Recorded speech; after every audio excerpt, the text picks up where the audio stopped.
الحمد للہ وکفا والصلاة والسلام علی عبادہ الذین اصطفیٰ اما بعد فاعوذ باللہ من الشیطان الرجیم بسم اللہ الرحمن الرحیم وانکحوا الایام منکم والصالحین من عبادکم وإمائکم ان یکونوا فقراء یغنہم اللہ من فضلہ واللہ واسع علیم۔ ایک دفعہ درود شریف۔ اللہم صلی علی سیدنا و مولانا محمد وبارک وسلم وصلی علیہ۔ کل جو ہم نے آیات پڑھی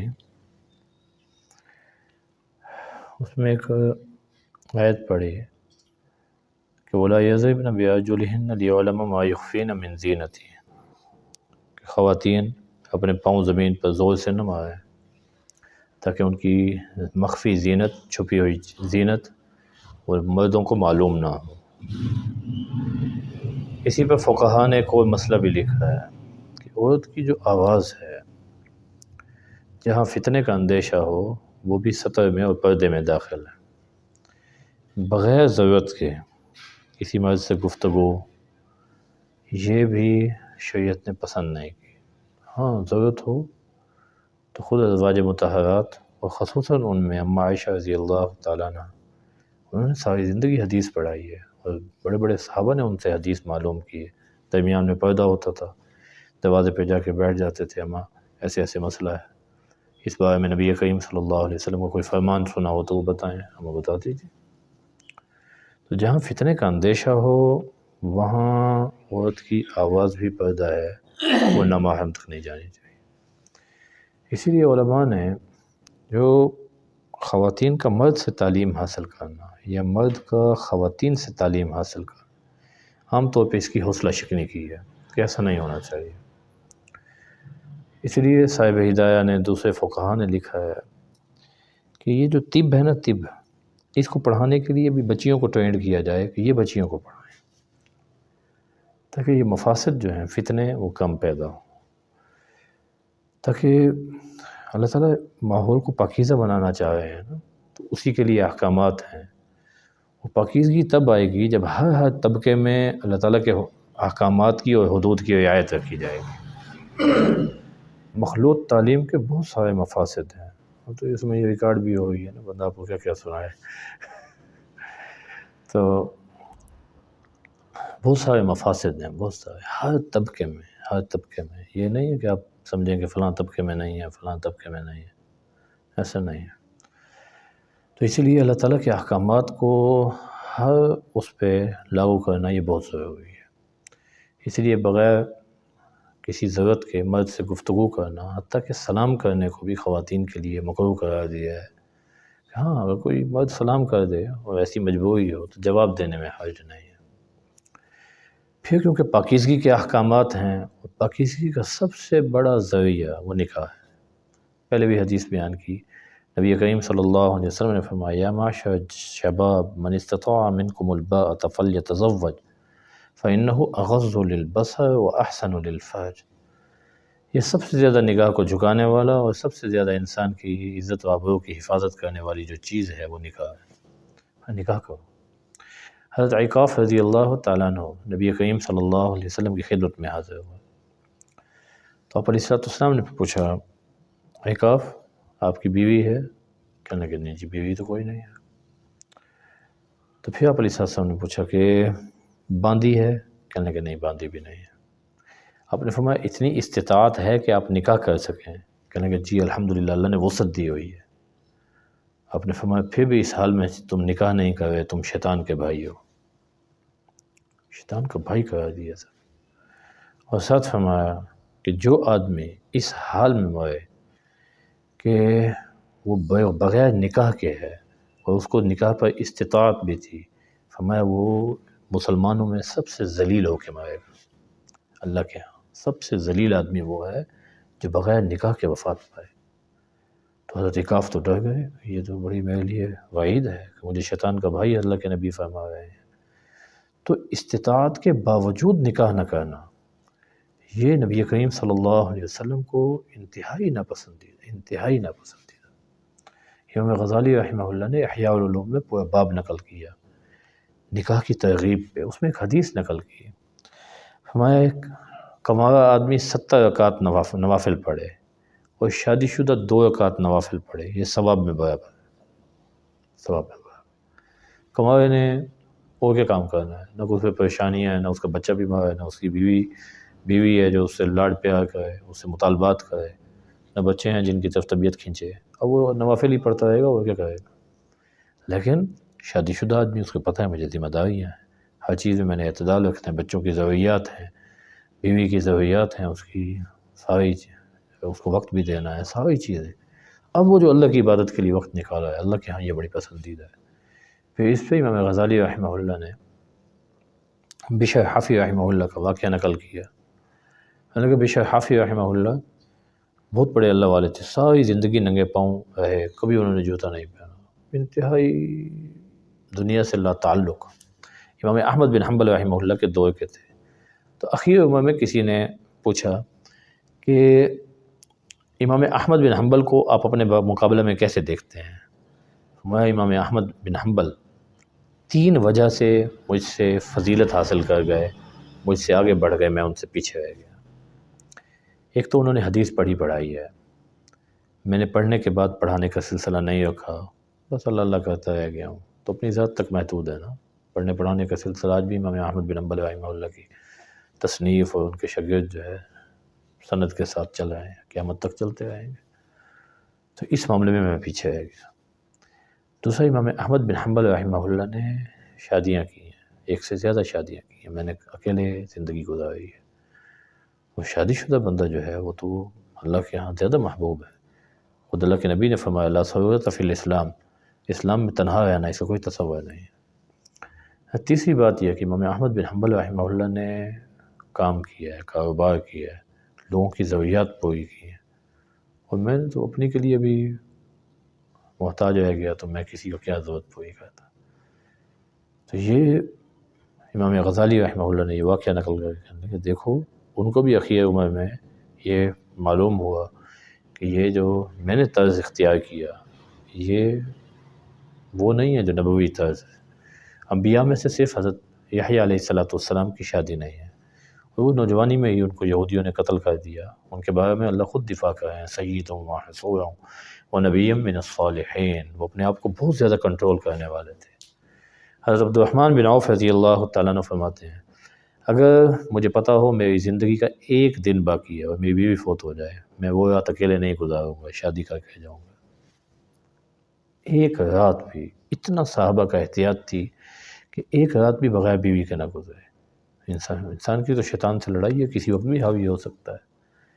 تو اللہ یہاں امر دے رہے ہیں، حکم دے رہے ہیں انکحوا، اگر معاشرے کو پاکیزہ بنانا ہے تو ایاما، ایمن کی جمع ہے، بے نکاح بغیر نکاح کے مرد ہو یا عورت ہو، کمارہ ہو یا شادی طلاق کے بعد بیوی ہے، طلاق ہو گئی ہے، یا بیوی فوت ہو گئی ہے، یا خامد ہے فوت ہو گیا ہے، یا خامد نے طلاق دے دی ہے، بغیر نکاح کے کوئی بھی ہے، کمارہ لڑکا لڑکی ہے، یا مطلقہ خاتون ہے، بیوہ خاتون ہے، یا رنڈوا مرد ہے، یا طلاق دی ہوئی ہے اس نے بیوی کو، ان کا نکاح کرا دو، ان کا نکاح کروا دو، یہ تمہاری ذمہ داری ہے، ان کو ایسے نہ چھوڑو، اکیلے نہ چھوڑو۔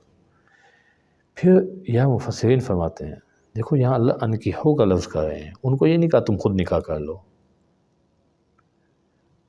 خود نکاح کر لو، ایسے نہیں کہا، فرمایا تم نکاح کروا دو، کیونکہ شریعت جو ہے یہ نکاح کا معاملہ تھوڑا سا حیا والا ہے نا، بچی خود اپنے منہ سے کہے یہ بھی مناسب نہیں لگتا، اور ابھی تک ایسے ہی چلا ہے، اور بندہ خود کہے گا، کہیں گے دیکھیں یار یہ بزرگ کو جو ہے کیا ہو گیا ہے، یہ بڑی عمر کے بندے کو کیا ہو گیا، ابھی تو اس کی بیوی فوت ہوئی ہے، 100 باتیں ہوتی ہیں نا۔ تو یہ اس کے اولیاء اور اکفاء جو اس کے بزرگ ہیں ان کی ذمہ داری ہے کہ وہ اس فرض کو ادا کریں، اور ساتھ خود سے نکاح کرنے کی حوصلہ شکنی کی ہے کہ بھئی یہ ایسی بڑی عبادت ہے کہ یہ خود سے نہیں کرنی چاہیے، اس میں بڑوں کو آگے رکھنا چاہیے۔ اس لیے نبی کریم صلی اللہ علیہ وسلم نے نسائی کی روایت ہے فرمایا الا لا یزوجن الا فی الاکفاء، سنو خبردار ایک بات سنو، عورت کی ہمیشہ جو شادی ہے وہ اس کے ہم پلہ لوگوں میں ہونے چاہیے، خاتون کے لیے نیچے رشتہ نہ دیکھو، اس کے لیے زندگی گزارنا مسئلہ بن جائے گا، وہ کبھی بھی ذہنی طور پہ مطمئن نہیں ہوگی۔ مرد چاہے اپنے سے 10 گنا نیچے بندوں پہ چلا جائے، 10 درجے نیچے چلا جائے، اس کے لیے مسئلہ نہیں ہے، وہ خوبصورتی کو دیکھتا ہے۔ عورت خوبصورتی کو نہیں دیکھتی ہے، اس کے ذہن میں اور چیزیں چل رہی ہوتی ہیں۔ ہمارے اس لیے سن لو، عورت کا رشتہ ہمیشہ وہ نیچے ان کے ہم پلے لوگوں میں ہو، نیچے نہ ہو۔ اور ولا یزوجہن الا الاولیاء، اور دوسری ہدایت یہ سنو کہ عورت کا نکاح ہمیشہ اس کے اولیاء کریں، وہ خود یہ نکاح نہ کرے۔ اگرچہ اگر بالغ خاتون ہو، وہ کفر میں یعنی اپنے ہم پلہ لوگوں میں نکاح کرے، نکاح منعقد ہو جاتا ہے۔ اگر ہم پلہ لوگوں میں نہیں کیا تو فقہا کے ہاں یہ نکاح منعقد ہی نہیں ہوتا، یہ بالکل کالعدم ہے، اسے کوئی فائدہ نہیں ہے، باطل ہے۔ حضور نے تو اس کو زنا سے تعبیر کیا ہے، جو غیر کفر میں خاتون خود اپنی مرضی سے نکاح کر لے۔ یہ بھی کل ہائی کورٹ نے بھی ایک فیصلہ دیا ہے، حوصلہ شکنی کی ہے کہ جو بچیاں جو ہے خود جا بھاگ کے شادیاں کر رہی ہیں، یہ کیا ہے، پالا انہوں نے بیچاروں نے، بعد میں پھر انہیں پہ پرچے کروا رہی ہیں۔ تو اس کو انہوں نے اس پہ نوٹ کیا ہے کہ اس کو ہم نے کوئی اس پہ قدغن لگانی ہے تاکہ یہ سلسلہ ختم ہو۔ بہرحال وہ تو ایک الگ معاملہ ہے۔ تو یہاں اللہ فرمائے انکحوا، تم نکاح کرواؤ۔ تو ارد گرد جو معاشرے کے لوگ ہیں ان کی یہ ذمہ داری بنتی ہے کہ جو آدمی بغیر نکاح کے ہے بھائی اس کو ترغیب بھی دیں اور اس کے لیے انتظام بھی کریں تاکہ وہ آدمی گناہ سے بچ جائے اور ایسی زندگی گزارے جو اللہ کے نبی کو پسند ہے۔ حضور علیہ السلام نے فرمایا، حضرت عکاف کی جو میں نے حدیث بیان کی، حضور نے فرمایا یہ جو نکاح کرنا ہے میری سنت ہے، اور جو آدمی میری سنت سے منہ موڑے گا وہ مجھ سے نہیں ہے۔ نکاح کرنا میری سنت ہے، اور جو آدمی میری سنت سے منہ موڑے گا وہ مجھ میں سے نہیں ہے، اس کا ہمارے ساتھ تعلق نہیں ہے۔ تو یہ انبیاء علیہ السلام کا طریقہ ہے نکاح، پھر اگر وسعت ہو تو ایک سے زیادہ نکاح، یہ نبی کریم کا انبیاء علیہ السلام کا طریقہ ہے۔ پھر فرمایا والصالحین من عبادکم و امائکم، پھر صرف آزاد لوگوں کے لیے نہیں، جو تم میں تمہارے غلام ہیں، باندیاں ہیں، ان میں جو صالح ہیں۔ اب صالح کا اکثر مفسرین نے معنی یہ کیا ہے جو نکاح کی استطاعت رکھتے ہیں، کمانے کی صلاحیت رکھتے ہیں، اور ان کے مزاج میں اعتدال ہے، ظلم کا مزاج نہیں ہے، تو ایسے لوگوں کا نکاح کروا دو۔ اور بعض نے کرنا ہے یہاں صالح کا معنی صالح ہی لیا جائے، نیک لیا جائے۔ اس کا مسئلہ یہ ہے کہ نکاح کے جو فوائد ہیں وہ عام طور پہ نیک بندے کو حاصل ہوتے ہیں، اور دوسری بات یہ ہے کہ نیک آدمی کا نکاح نہ کروانا، حضور نے فرمایا جب تمہارے پاس ایسا رشتہ آئے جس کے تم دین سے راضی ہو، پھر تم اس کا نکاح نہیں کر کے دو گے تو زمین میں بڑا لمبا چوڑا فساد پیدا ہو جائے گا۔ وہ پیدا ہو چکا ہے، واللہ حفاظت فرمائے۔ آپ کبھی نوجوانوں کے ساتھ بیٹھیں، ان کی کارگزاریاں سنیں، آپ کو پتہ لگے کہ یہ کس دنیا میں پھر ہیں۔ اللہ عافیت فرمائے۔ فرمائے یکونوا فقراء یغنیہم اللہ من فضلہ، زیادہ سے زیادہ یہ ہے نا تنگ دست ہوں گے۔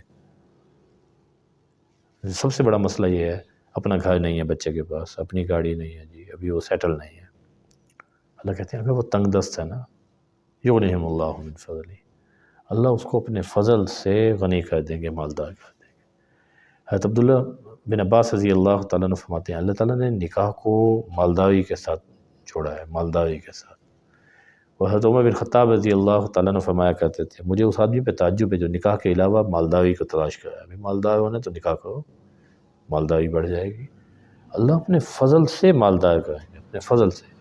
حضرت ابوبکر صدیق رضی اللہ تعالیٰ عنہ خطبے میں یہ آیت پڑھی، میں اللہ وعدہ کر رہے ہیں، تو اس لیے تنگ دستی کی وجہ سے نکاح کو مؤخر نہ کرو، آسانی سے کر لو، سستا نکاح کر لو، لازمی ہے کسی مہنگی جگہ پہ کرنا ہے، وہی لوگوں میں کر لو، ایسے لوگوں میں جو تمہیں آسانی سے شرائط پہ آ جائیں، لیکن نکاح ضرور کر لو، اللہ اپنے فضل سے نکاح کر دیں گے۔ واللہ واسع علیم، اللہ وسعت والے ہیں اور اللہ علم والے ہیں۔ اب وسعت بھی اللہ نے دینی ہے، اور اللہ کو علم ہے کہ میں نے یہ کس وقت دینی ہے اور کس کس اسباب کو یہ اختیار کرے گا اور تب جا کے دینی ہے۔ تو اس لیے یہ نکاح جو ہے یہ نبی کریم صلی اللہ علیہ وسلم کی سنت ہے اور اس کو زندہ کرنا چاہیے۔ پھر بعض صورتیں ہیں جس میں فقہا نے نکاح کو حرام قرار دیا ہے۔ ایک آدمی کی طبیعت میں ظلم ہے، کئی لوگ اب نوجوان جو ہے وہ نشے پہ لگ گئے ہیں، نفسیاتی مریض بن گئے ہیں، والدین ان کا علاج کروا رہے ہیں، وہ خود کو بھی مارتے ہیں، دوسروں کو بھی مارتے ہیں، اب وہ کیا کہتے ہیں جی اس کا شادی کروا دو۔ بغیر علاج کے ایسے بندے کی شادی نہیں کروانی چاہیے۔ فقہاء نے لکھا ہے جس آدمی پہ ظلم کا اندیشہ ہو کہ یہ آدمی بچی پہ ظلم کرے گا، اس کا نکاح نہ کرو، یہ کوئی مذہبی فریضہ نہیں ہے، اس کا پہلے علاج کرواؤ، جب وہ کچھ بندہ بن جائے، انسان بن جائے، پھر اس کا نکاح کروائیں، پھر ٹھیک ہے۔ بغیر علاج کے لیے صرف نکاح کو ہی علاج کے طور پہ پیش کرنا کہ یار یہ جو ہے ٹھیک ہو جائے گا، وہ کیسے ٹھیک ہوگا؟ وہ تو بیچاری اس کی ماتحت ہو جائے گی، وہ پھر اس کو بھی مارے گا، اس کو بھی نوچے گا اور اس کو بھی نقصان پہنچائے گا۔ تو ایسا نکاح نہیں کرنا چاہیے۔ دو صورتوں میں یا تو اتنا اس میں بالکل ظلم کا خوف ہے، یا کوئی اور اس کو ایسا لگتا ہے کہ میں اللہ کے حقوق کو ادا نہیں کر سکوں گا، احکامات کو ادا نہیں کر سکوں گا، تو ایسی صورت میں بھی فرمایا اس پہ نکاح جو ہے یہ حرام ہے، اس کو آدمی کو نکاح نہیں کرنا چاہیے۔ ہاں حالت اعتدال میں سنت ہے، اور جس آدمی کے پاس اسباب مہیا ہیں نکاح کے اور اس کو نکاح کی رغبت بھی ہے اور پھر وہ نکاح نہیں کر رہا اور اس کو یہ ڈر ہے کہ اگر میں نے نکاح نہ کیا تو میں کسی غلطی میں مبتلا ہو جاؤں گا، ایسے آدمی کے لیے نکاح کرنا واجب ہو جاتا ہے، سنت نہیں رہتا۔ اگر وہ ایسی صورت میں نکاح کو چھوڑ رہا ہے تو یہ گناہ گار ہوگا، جیسے واجب کو کسی بھی واجب کو چھوڑنے والا آدمی گناہ گار ہوتا ہے۔ تو اس کے لیے اس کو ذہنی طور پہ تیار کرنا معاشرے کے لوگ ہی تیار کر سکتے ہیں نا۔ تو اللہ فرمائے واللہ واسع علیم، اللہ وسعت دینے والے، اللہ علم والے ہیں۔ اللہ کہ ہمارے ہاں یہ نکاح آسان ہو جائے۔ ہمارے وہاں مسجد قباء والوں نے ایک گروپ بنایا ہے ساتھیوں نے، تاکہ اس میں پروفائل بھیج دیں، کوئی بچی کی کوئی بچے کی، ایک نیا سلسلہ شروع کیا ہے تاکہ جو ہے یہ نکاح جو ہے کسی طرح آسان ہو جائے۔ اور نبی کریم صلی اللہ علیہ وسلم نے فرمایا ان اعظم النکاح برکۃ ایسرہ مؤونۃ، سب سے بڑا برکت والا نکاح وہ ہے جس میں خرچ کم سے کم ہو، خرچ کے اعتبار سے سب سے آسان ہو۔ ہم کیا کرتے ہیں، وہ سارے ادھر ادھر سے قرضے اٹھا کے نکاح کیا، چلو بھی مولانا صاحب کو بلائیں گے، دعا ہو جائے گی تو برکت آ جائے گی، ایسے نہیں آئے گی۔ جتنا نکاح آسان ہوگا